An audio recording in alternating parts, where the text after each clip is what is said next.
Assalamualaikum warahmatullahi wabarakatuh.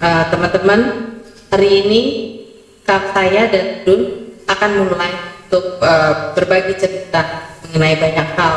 Mungkin sebentar lagi Dun udah sampai sih, jadi kita akan tanya-tanya mengenai banyak hal sama Dun, mengenai apa dan kenapa kita mulai ada channel ini. Tuh, Dunnya udah datang. Assalamualaikum. Waalaikumsalam. Masuk Bun. Macet Kopi. ke jalan? Iya, aku bikin kopi. Mantap nih kopi deh. Bisa dituang Iya, nih, udah tinggal tuang. Dia udah dinginnya udah panasnya udah pas. Oh iya. Assalamualaikum dulu dong teman-teman. Ya. Assalamualaikum warahmatullahi wabarakatuh. Waalaikumsalam warahmatullahi wabarakatuh. Teman-teman soal kopi nih, Kiki dia. Ya, kalau saya kan pencinta kopi aja sikat. Kalau Kiki dia penikmat ya. Jadi kopi-kopi khusus. Saya diajarin nih sama Kiki nih yang tanpa gula. Kiki udah minum belum Ki? Belum, aku nunggu dulu. Oh, iya. Ya sama-sama. Jangan banyak-banyak dulu, aku udah terlalu kopi hari ini. Tempat. Ya. Kopinya enak nih.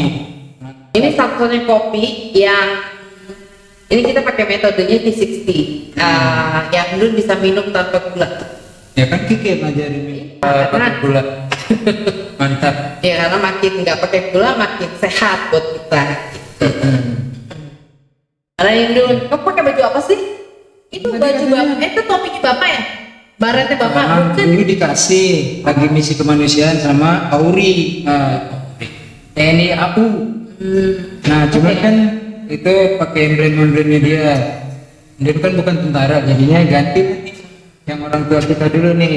Oke, itu mantannya TP, tentara pelajar. Ya, teman-teman, nih TNI Brigade ke-17 Tentara Pelajar Purwokerto. Wah, pas nih seragamnya Auri. Apa ini lewat nih? Pesawat di atas kita. Semoga selamat mendarat. Nih, Nih jadi apa teman-teman kita kan banyak tuh di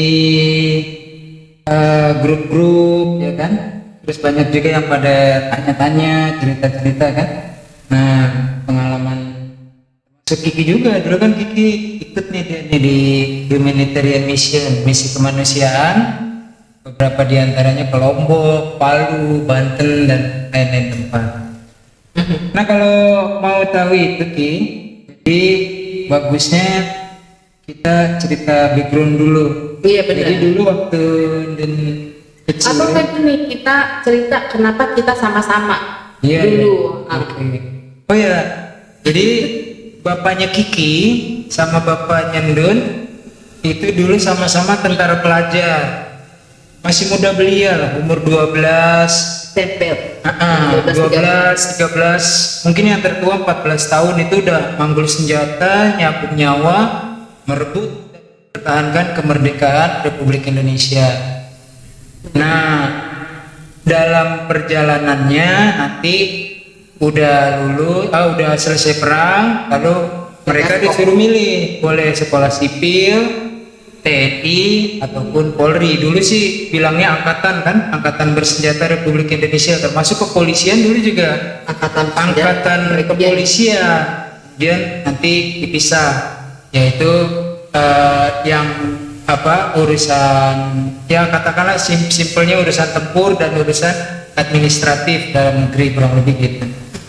Nah, dalam perjalanannya banyak tuh anak-anak TP Purwokerto yang jadi menteri, jadi pejabat-pejabat, berkarir minimal jenderal, Tentaraan. di militer maupun di kepolisian. Salah satu pade kita ada kita semua manggilnya tuh pade ya. Jadi ada seorang anggota tentara pelajar dulu itu kita manggilnya Pak D, Bude kepada yang lain. Saya manggil bapaknya Kiki, punya Kiki tuh Pak D, Bude gitu. Demikian juga Kiki manggil Bapak Ibu Nyandun, Pak Dikude juga. Jadi ada juga yang di kepolisian termasuk petinggi juga lah, di menjadi semacam apa ya, direktur apa rektor gitu di PT IKA. Iya, Ya, betul. sekolah tinggi Ilmu. apa, kepolisian ya. Nah, Ini ada yang lucu nih, bapaknya Kiki ceritain Ki, dulu kenapa? Dulu Oh. bapaknya Kiki ini TP tapi Siliwangi karena dari Jawa Dari Barat. Jawa Barat. Nah, Ya itu cerita, lucu Ki. sih sebenarnya. Sambil minum ya Ki? Ya kok minum Teman-teman kopi. minum. Jadi Papi itu kan jadi TP Purwokerto adalah salah satu kumpulan tentara pelajar yang terdiri dari berbagai daerah. Karena bukan hanya Papi aja, tapi kayaknya ada yang dari Padang juga kalau nggak salah. Ada. Itu ceritanya juga lucu. Cuman kalau Papi, karena Papi terpisah dari pasukannya Siliwangi waktu pertempuran, sehingga ketemu sama TP tentara Purwokerto. pelajar dari Purwokerto, akhirnya bergabung sama TP Purwokerto dan akhirnya Presiden Soekarno juga menganugerahkan bintang gerilyanya Iya. atas TP Purwokerto, bukan Oh, TP Siliwangi lagi. Kan dulu nggak ada Gojek, nggak ada Grab. Nggak, Kan belum ada iklan. WA. Belum ada WA. Terus, oh ya ini salah satu contoh nih, Kiki kan punya tuh Ki, boleh dipinjemin nih Ki ya? Apa? Jadi nih ini tadi Kiki saya lihat tuh, makanya cerita tentang TP saya copot aja nih dari Oh, dari tangga tadi ya? Tangga, iya. Nih teman-teman, ini yang namanya bintang gerilya Iya, nih. betul. Kemudian gerakan operasi militer BOM 1, 2, 3, 4 dan seterusnya. Pertempuran-pertempuran merebut dan mempertahankan kemerdekaan serta negara kesatuan Republik Indonesia. Bintang gerilya ini bagi pejuang kemerdekaan adalah tiket masuk ke Taman Makam Pahlawan. Untuk dimakamkan. Untuk dimakamkan, kalau meninggal tuh boleh berhak dimakamkan di Taman Pemakaman Taman Makam Pahlawan. Kalau di Jakarta di Kalibata banyak yang dulunya anggota tentara pelajar tuh dimakamkannya di TMP Kalibata. Termasuk yang kita ya. Ya, bapaknya Kiki sama bapaknya Len sehidup semati, saat meninggal pun masih tetanggaan. Beda tahun. Wah, itunya juga ada tuh Ki. Tadi Len ambil juga 2 tuh. Oh ya. Oh, yang ininya ya, apa namanya? Nah, ini Yang ditandatangani oleh ya Presiden Soekarno. surat tanda jasa pahlawan. Ini saya bacanya, teman-teman mungkin nggak kebaca nih. Presiden Republik Indonesia ini bintang gerilya nih. Republik Indonesia, surat tanda jasa pahlawan. Kami Presiden Panglima Tertinggi Angkatan Perang Republik Indonesia menganugerahkan tanda jasa pahlawan kepada nama bapaknya Kiki, kemudian pangkat waktu saat itu ya, saat pertempuran pangkatnya adalah sersan, kemudian bapaknya Kiki ikut dalam pendidikan lah, dunia pendidikan, kemudian dipanggil kembali oleh Audi untuk mengabdi lagi. Jadi pensiun terakhirnya adalah seorang petinggi Tepatnya Audi. ikut Wamil. Pamilnya jabatan Militer. anggota Satuan Detasemen 3, kemudian kesatuan atau jawatannya 17 Jawa Tengah atas jasanya di dalam perjuangan gerilya membela kemerdekaan negara. Jakarta tanggal 10 November 1958. Saya belum lahir. Saya juga belum belum. lahir. Yang tanda tangan Presiden RI Yang ke-1 Presiden Soekarno. Keren nih. Simpen baik-baik tuh. Iya. Nah, terus kalau mau Ki, ada Ki. Boleh ini nggak pinjemin ini? Oh iya, pakai Ada. laptop aja. Kita kan pengen kasih tahu kenapa dan bagaimana. Nanti kelihatan nih teman-teman, backgroundnya kita tuh tadi saya dari kecil tuh kan, dulu mami saya tuh suka bikin sama teman-temannya tuh nasi bungkus atau apalah untuk dikasih korban banjir di daerah Tongtek. Sekarang tuh Jatinegara lah, deket SMA saya dulu sekolah tuh. Namanya sekolahnya Santa Maria tuh, SMP Santa Maria SD SMP, biasanya pengungsi Itu dari dia Kali tepatnya di Ciliwung. pinggiran Kali Ciliwung ya. Ya, mereka mengungsi ke sana terus dikirim. Dari situ tuh terbentuk tuh nilai-nilai Sosial. sosial kemanusiaan. Ini kita lihat nih Ki, ada nih Ki. Ini eh, ini nih teman-teman ya, ini Pataka yang di belakang saya ini di Tugu Proklamasi. Biasanya 17-an anak-anak TP, saya anak-anak TP, yang anggota kan orang-orang tua kami. Kita memperingati kemerdekaan Indonesia itu di Tugu Proklamasi, Tuprok. Kemudian di belakang saya ini Pataka nih.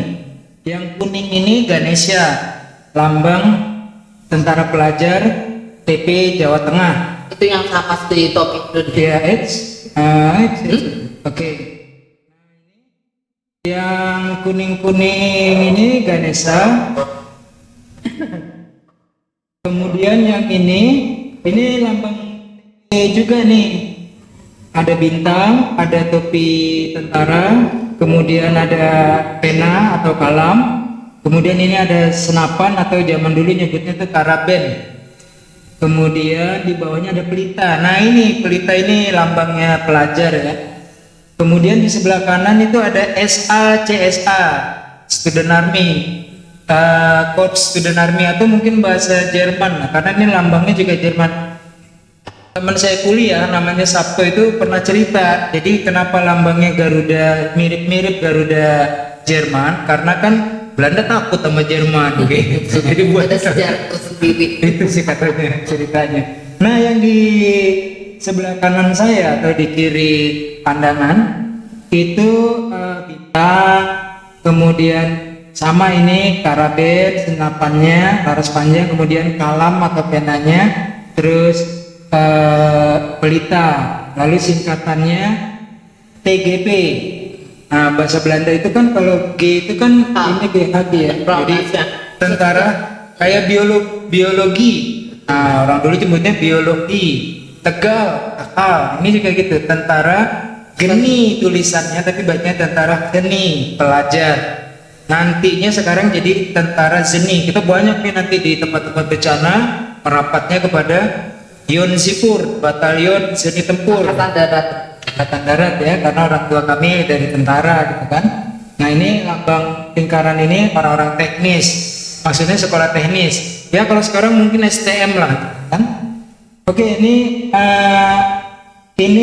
dulu nih mereka nih udah naik truk tentara ya, mungkin sesudah kelas ke-1 atau sebelum kelas ke-1. Nah ini Kiki nih, tuh bayangin tuh. Di Lombok Itu Palu deh. enggak, ini di Lombok, Lombok ya. okay. Ini Palu ya. Ya kalau nggak Palu, Ya, kalau Lombok. nggak Palu Lombok, soalnya sama-sama tentara. Jadi sama nih, dulu leluhur kita naik truk, Kiki juga naik tuh paling depan. Nah, kemudian ini kalau nggak salah namanya Laskar Kere. Dia sedang menjaga kota, tepatnya di depan Pasar Gede. Pasar Gede itu Solo mungkin ya. Mungkin ya, kalau salah mohon maaf teman-teman. Nah ini saya nih waktu di Palu Balaroa yang peristiwa likuifaksi. Ini bersama pasukan-pasukan dari Kostrad. Luar biasa mereka membantu masyarakat ya. Ya. Itu kita lagi masa evakuasi jenazah ya. Jenazah masih. Nah ini satu lagi nih. Nah ini yang lucu nih. Jadi orang tua kami membuat buku sejarah perjuangan tentara pelajar Purwokerto. Foto-fotonya dikumpulin, peristiwa perang dikumpulin, peristiwa Sukaduka dikumpulin. Ini yang lucu nih. Jadi ini Pak D Kamalan yang difoto ini namanya Kamalan. Dia sedang difoto di studio. Tapi yang antri 9 orang. Jadi setelah difoto, baju dicopot, petnya dicopot, gantian tuh sampai 10 orang. Orang yang terakhir, kemudian mereka rame-rame 10 datang ke tukang loak, dijual nih pet sama bajunya, hasilnya buat jajan bareng. Ya paling juga cuma apalah kalau sekarang nasi uduk atau cendol mungkin karena dibagi ber-10 gitu sekadekanya. Nah ini kita jadi gitu sejarahnya, backgroundnya ya. Terus kemudian kan Kenapa kita ada sekarang ya, sama-sama? kalau Kiki juga kan waktu pertama kali ikut saya bilang nanti di sana susah karena Kiki kan seorang traveler, terus kemudian juga penikmat kuliner, nikmat kopi gitu kan. Tapi alhamdulillah dengan yang ini bisa ya. Nih kita sambung lagi deh ya. Nih tentang Kiki nih teman-teman nih. Ini tuh dia adventure-nya juga kuat nih. Dia menyelam nih kan. Ini di mana? Itu kalau nggak salah Tulamben Manado. Tulamben Manado ya. Ini di ini bunga sakura Iya. ya. Masih ada saljunya Ki. Iya, penghujung musim dingin menuju sini. Oke. Tapi masih ketemu salju seneng banget. Oke. Terus ini, ini banyak lah Kiki nih temen ya. Hampir semua negara Eropa Barat tuh udah dikunjungin, termasuk juga Amerika. Kalau saya malah belum pernah ke Amerika tuh. Insya Allah. Jauh. Ada kesempatan. Ini Kiki sama siapa nih Kiki? Itu sepupu sama Ipat. Buku sama Ipa. Batu. Lanjut. Ini juga ya, ini di mana nih? Itu di New York. Iya, kan? Sementara itu Duomo tuh di Itali. Oh. Apa ya nama kotanya Pak? Aku lupa Milan gitu. Salah apa? Ini nih, dua yang ada. Ya, itu Duomo Aksa. Danau Pak yang ada Aksa. Ini di kiri Indonesia nih. Ini Indonesia, di Dieng. Iya ya. Keren. Ini kanan bawah Sumba. Mbak. Nah tuh teman-teman ya, Kiki senang nih jalan-jalan. Yang senang jalan-jalan tuh aja Kiki, cuman setelah masa pandemi berakhir. Iya betul. Nah ini keren nih Kiki. Iya itu waktu salah satu keponakan aku dia memutuskan ingin menjadi pilot perempuan. Jadi sekolahnya di Amerika kebetulan dan saya datang, terus instrukturnya boleh karena dia udah mau hampir lulus. Jadi kita waktu itu dia harus terbang 3 jam non-stop untuk satu perjalanan, terus bolak-balik jadi total 6 jam dan dia boleh bawa penumpang yang jadinya Kiki gitu. Oh, keren, sama keren. penumpang. Iya. Oke. Mantap, jarang Ki cewek jadi pilot. Iya betul. Oke lanjut ya. Ya. Ini apa nih? Itu kayaknya Sumba deh, tapi lupa apa gitu nama tempatnya saking terlalu ini. Oke lanjut. Oh ini yang misi bersama nih. Oh iya, Ya kan? yang kata ini yang Kiki lulus deh. lulus nih dia nih. Ini yang tadi Ayo sama Kostrat.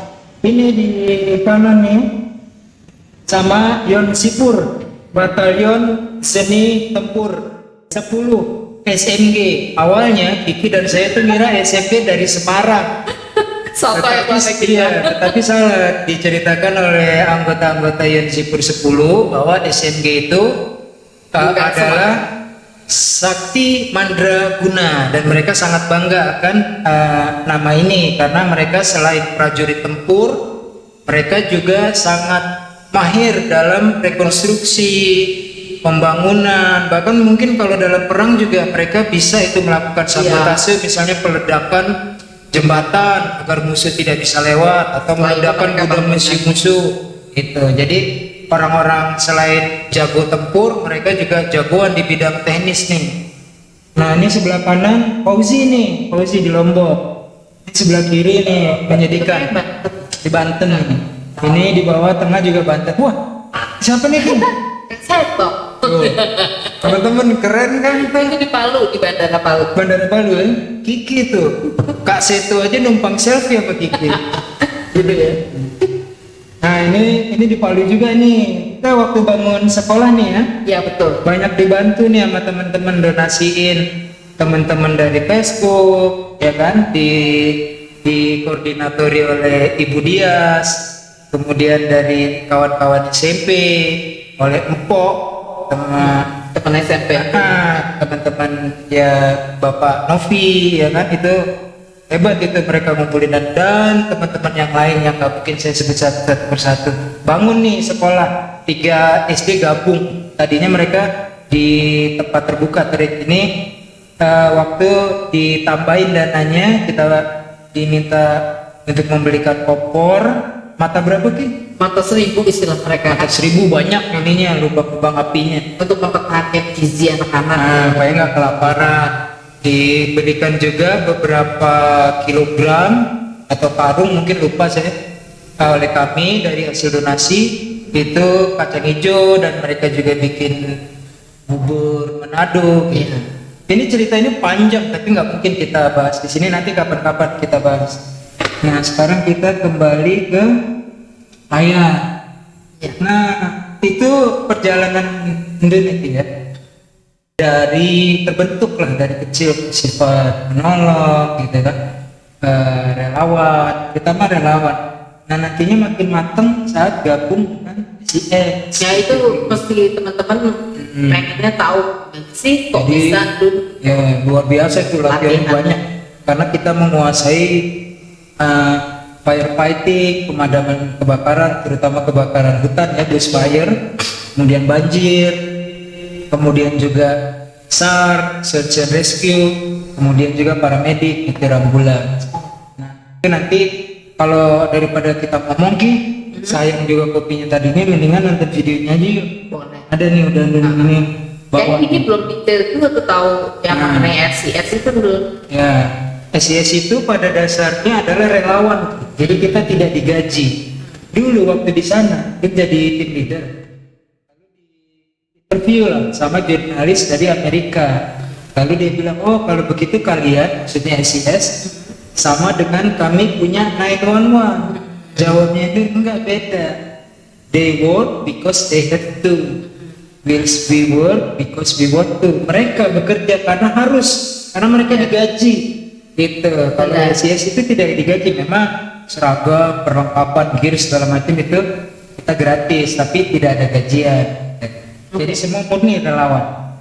Oke, kemudian jadi dari situ sifat-sifat dasarnya udah punya, kemudian profesionalisme yang terbentuk, bagaimana menggunakan radio, ambulans, pemadam kebakaran dan ya Ki, kan Dun buat itu tuh Ki, foto-foto perjalanan Dun, tidak masuk yang sama Titi juga tuh, join operation, jadi bikinin foto-fotonya tuh. Oh, gitu. Nah, jadi digabung lah sama tentunya aja lagu Tanah Airku dari Ibu Sud ya. Kita nontonnya kelumit dari semua perjalanan dari tsunami Boleh Aceh supaya orang kebayang sampai ke ini yang nanti belum tuh pernah tahu teman-teman yang terutama yang generasi muda ya, mau apa seperti saya nanti pelatihan itu ikutin terus seri-seri selanjutnya nanti ada ya.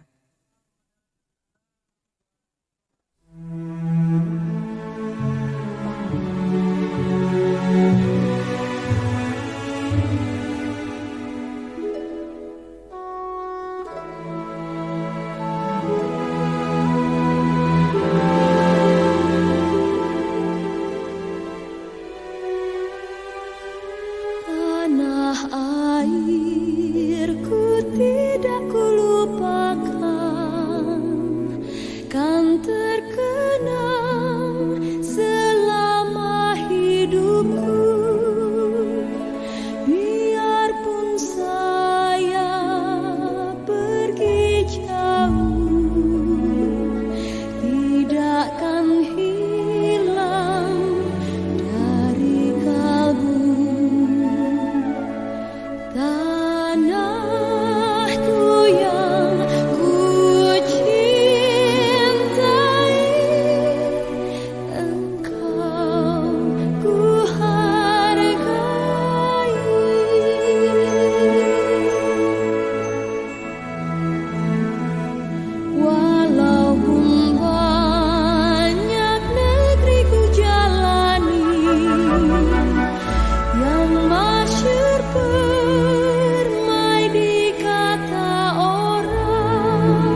gitu tuh Ki, teman-teman ya. Dari perjalanan saya dulu mendapat pelatihan yang profesional, lalu alhamdulillah ya ilmunya tuh bermanfaat Sampai sekarang. untuk ya kita bisa membantu masyarakat, terutama yang sedang mengalami bencana, baik itu bencana alam ataupun bencana karena kelalaian manusia, natural disaster dan man-made man-made disaster, kelalaian manusia. Jadi gitu Ki, dulu waktu pelatihan terus praktek ya paling kecelakaan lalu lintas korban itu satu atau dua kan, tapi waktu di Aceh itu luar biasa memang. Iya. Indonesia menangis lah itu waktu peristiwa Aceh itu ya, Aceh tsunami tahun 2004 26 Desember. Betul. Lalu perjalanan ke Jogja, ke Sumatera Barat dan beberapa tempat lainnya di Indonesia. Terus kemudian join operation Kiki juga ikut waktu ke Lombok, Palu dan Banten. Gitu. Jadi teman-teman tuh banyak sekali cerita karena nggak mungkin dalam waktu yang singkat menceritakan semuanya, tapi nanti Kiki akan belah-belah nih menjadi beberapa episode. Betul. Supaya lebih detail, Ah, lebih ngerti, ya, lebih juga sebenarnya pada saat ini sih yang kita inginkan adalah kesadaran kita sebagai anak bangsa untuk bisa lebih berbagi dan menyiapkan lingkungan terkecil kita dulu deh gitu. Gimana sih ya, kalau kita menghadapi bencana, apa yang bisa kita lakukan, apa yang harus kita lakukan, apa yang harus kita siapkan. Pada dasarnya sih itu ya. ya. Nah, sambil ngopi Ngopi nih, lagi. teman-teman. Kopinya enak banget, kopi Indonesia. Makanya jangan bangga sama kopi-kopi luar negeri, itu asalnya dari bumi kita nih, Ya, tanah betul. air Indonesia. Banyak kok. Ini kan masa transisi nih Ki. Jadi dulu-dulu kan itu apa single fighter lah. Ya nanti gabung dengan tentara, gabung dengan nasional, non government organization yang tingkat nasional, lalu INGO, international Hmm. non government organization ya. Jadi nanti ini kita ini lagi masa transisi, nanti arahnya kemana, pembentukan emergency response unit ya kan, itu nantilah kita cerita, nanti kita belah-belah misalnya pengalaman di Aceh dulu, nanti kita akan interview dengan Mas Adi di Banda Aceh, Mas Imam, Mas Niko, Mas Nugi, tapi Mas Nugi sudah berdinas di Jakarta sekarang, dia dari Kostrad juga tuh. Artinya kita benar-benar akan mewawancarai para pihak yang terlibat langsung gitu ya. Iya, iya. Ya, nah terus di Melabo kita ada Rahmat Maulizar tuh yang ketemu juga waktu di Ke Palu Palu tuh. ya dia juga. Usul, ya. Nah terus nanti kalau udah masa transisi baru kita akan belah-belah lagi ya, ini karena baru perdana lah, kita susun pelan-pelan nanti. Kan istilahnya tak Ya, kenal maka tak sayang. tuh, nanti akan ini nih apa, interview juga dengan Ibu Dias, Empok, teman-temannya Kiki, para donatur tuh kan, terus teman-teman lainnya lah. Bahkan kita rencana akan interview dengan Palang Merah Indonesia, mereka punya korps sukarela, Ya, jagoan-jagoan tuh mereka di tempat bencana, mereka bantuannya sangat besar buat masyarakat yang terkena bencana. Terus juga nanti insya Allah bisa, kalau misalnya video ini sampai kepada Batalion Zeni Tempur 10 dari Jawa Timur, salam Pasuruan. hormat Pasuruan ya, Pasuruan Jawa Timur. Salam hormat kami dan terima kasih atas segala bantuan peralatan berat dulu, truk, ekskavator atau beko dan pasukan-pasukan yang membantu kami untuk penduduk dapat mendapatkan air. Juga komandan dari Batalion Zeni Tempur 10 SMG 8 maaf, Batalion Zeni Tempur 8 Sakti Mandraguna Makassar ya, dari Iya, Makassar Makassar. kalau nggak salah. Nah, salam hormat kami kepada komandan beserta seluruh prajurit dan jajarannya. Terima kasih atas nama rakyat Indonesia atas bantuan dan sumbangsih Tentara Nasional Indonesia dalam ikut berbakti membantu masyarakat. Juga tak lupa kepada Kostrad yang saat itu kami bahu-membahu mengevakuasi jenazah di Palu, terutama di Balaroa ya, yang terkena Balaroa dan Betobo yang terkena likuifaksi, gempa dan tsunami. 3 peristiwa besar itu terjadi dalam satu waktu dan satu tempat.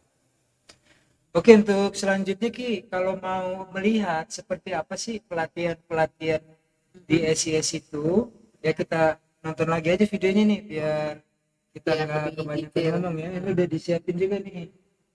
Oke, ini pelatihan pertama nih. Oke. Nah, ini pelatihannya waktu eh, SAR ini. Nah, itu bonekanya itu namanya, kalau dulu tempat Ndun itu namanya Rasti, orang dari besi, karatan, panggilannya Berarti Rasti. Ini berat. boneka aja, berat bang. Ini kayaknya bukan dari besi nih.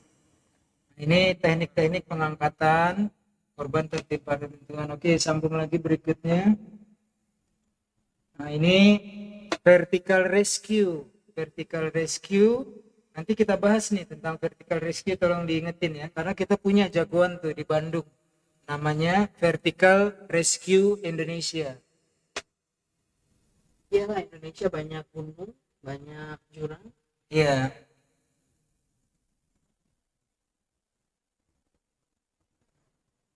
Pasti banyak manfaatnya kalau gini.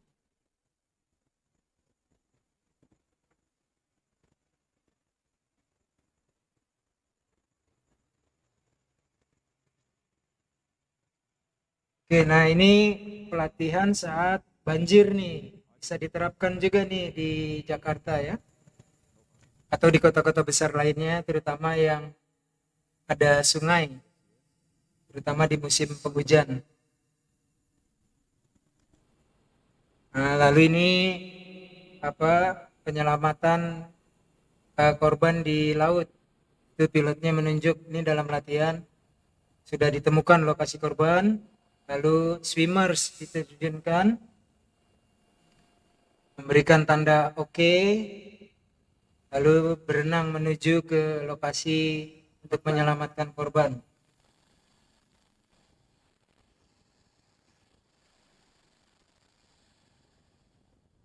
Wah, itu mau Ya, pakai katrol. pakai kata. Nah, itu turun jemput swimmer atau jemput korban langsung.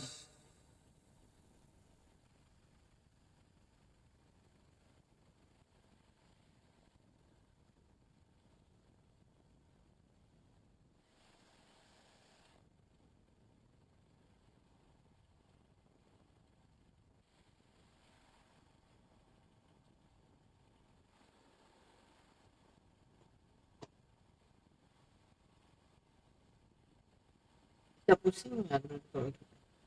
Ya, nggak seberapa parah sih. Yang perlu dilindungi ketika udah dekat dengan heli, kepala korban dilindungi agar tidak terbentur. Nah, jadi gitu tuh teman-teman ya. Nanti pada waktunya ya bertahap dan insya Allah kita akan memasuki bulan suci bulan Ramadan ya. Terus juga masa pandemi. Semoga Allah segera mengangkat penyakit ini dari muka bumi sehingga kita dapat beraktivitas kembali dengan normal. Tetapi sebagai sebuah ilmu kita bisa terus berbagi ilmu, berbagi pengalaman dengan jagoan-jagoan lain. Itu di Indonesia banyak kita punya jagoan ya. Kalau di luar negeri itu alatnya yang luar biasa, tapi Indonesia punya semangatnya ya, semangat, Keberanian yang luar keberanian, kemudian nyali penting juga itu. Karena selain itu dasarnya adalah lillahi ta'ala ya, hanya mencari ridho Allah semata. Nah teman-teman ikutin terus tuh, nanti episode berikutnya saya dan Kiki akan membahas tuh bagaimana pembentukan ERU dan sebagainya, perekrutan ya. Untuk penutup ini supaya nggak kepanjangan, mohon maaf kami udah ngatur supaya nggak terlalu panjang, tetapi karena ini perdana banyak hal yang ingin kami sampaikan ya. Jadi seperti tadi kita bahas sebelumnya, untuk tiap-tiap video yang kita upload ini kita akan memberikan tips ya. Ya, subjudulnya adalah stay safe. Nah, tetaplah aman ya. Walaupun sekarang ini sudah di akhir musim penghujan, namun tidak ada salahnya juga teman-teman waspada mengenai hujan ini ya, karena kaitannya kalaupun hujan-hujanan kita terkena pilek, flu segala macam itu kan rentan terhadap penyakit ya. Pada saat ini Iya, sebetulnya bahaya. dari pilek gitu. Makanya usahakan teman-teman kayak saya nih naik motor kan. Jadi kalau hujan, kalau nggak terpaksa banget, lebih bagus berteduh aja dulu sampai hujannya nggak deras supaya kaki kita nggak basah sakit. Terus kedua ini nih Ki. Iya. Jadi yang teman-teman harus punya juga ini nih, terutama pemuda-pemuda ya. Kalau di lingkungan teman-teman tuh ada yang rawan bencana banjir ya. Lampung ini enggak seberapa kok, relatif murah. Tapi untuk meringankan kita membantu evakuasi terutama, dan juga karena waktunya yang sangat terbatas, tadinya kita akan menjelaskan tentang perahu karet, bagaimana mengevakuasi dengan perahu karet ya. Tapi untuk tahap ini, episode kali ini kita tidak bisa terlalu lama, terlalu panjang, sehingga kalau ada teman-teman pertanyaan silakan saja ditanyakan di kolom komentar. Kemudian juga kalau ada teman-teman yang mengalami langsung punya foto, punya video, akan dengan senang hati ya kita bila diberikan kopinya untuk kami tampilkan dalam episode berikutnya gitu. Soalnya nggak selalu itu harus punya perahu boat kok. Saya pernah memberikan pelatihan, nah itu teman-teman tuh bikinnya dari ban dalam bekas, itu kan mudah didapatkan di tukang-tukang tambal ban, kemudian diikat. Ban truk lebih bagus ya, besar. Terus bisa diikat dengan getek gitu, jadi hanya sekedar untuk membawa orang, insya Allah aman. Kalau teman-teman ada yang punya videonya atau foto-fotonya, mohon silahkan berbagi, nanti hubungi saya di kolom komen, akan saya berikan nomor WA melalui email ya. Saya rasa untuk sementara masa fase transisi ini episode 1 itu ya. Iya. Episode 1 transisi bisa dicukupkan dulu segini ya. Terlalu panjang. Masih banyak kok. Iya, tenang aja teman-teman. Insya Allah kita akan sering-sering upload ya. Berbagi ilmu pengetahuan, berbagi pengalaman, tujuannya tidak lain hanyalah untuk memberikan sumbangsi kita kepada negara kesatuan Republik Indonesia, mencari ridho Allah Subhanahu wa taala, dan tetap selalu siaga, tetap selalu menanggapi apapun bencana yang ada di Indonesia. Insya Allah nanti saya akan menjadi instruktur, dan saya juga tidak malu untuk berguru kepada teman-teman, karena saya tahu di Indonesia banyak sekali jagoan-jagoan di bidang kemanusiaan. Saya rasa begitu dulu ya. Bisa pamit ya. Oke teman-teman, kami berdua mohon pamit. Wassalamualaikum warahmatullahi wabarakatuh.